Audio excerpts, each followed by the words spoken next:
अक्कलकोटला गेल्यावर नेमके काय होते बरे? मी सांगते. अक्कलकोटचे स्वामी वटवृक्ष मंदिरात पोहोचल्यावर श्री स्वामी महाराजांची शांत मूर्ती पाहिल्यावर भान विसरायला होतं. माणसाचे अहंभाव आपसुकच गळून पडतात.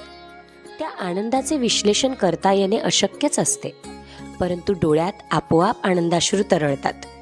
ही कोणती शरणागती असते जी देताना राग, लोभ, मत्सर, मोह व मायेने ग्रासलेल्या मनुष्यासही आनंद देते? कळतही नाही.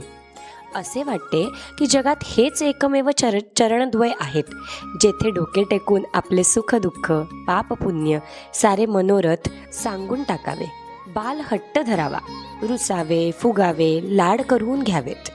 स्वामी महाराजांकडे अशी कोणती जादू आहे ज्यामुळे शहरातून आलेली तरुणाई सुद्धा तासनतास पारायणाला बसतात?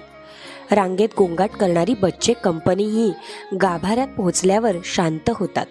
खरंच स्वामी महाराजांनी अक्कलकोटला प्रकट होऊन आपले सर्वांचे आयुष्य उजळून टाकले आहे. श्री स्वामी समर्थ.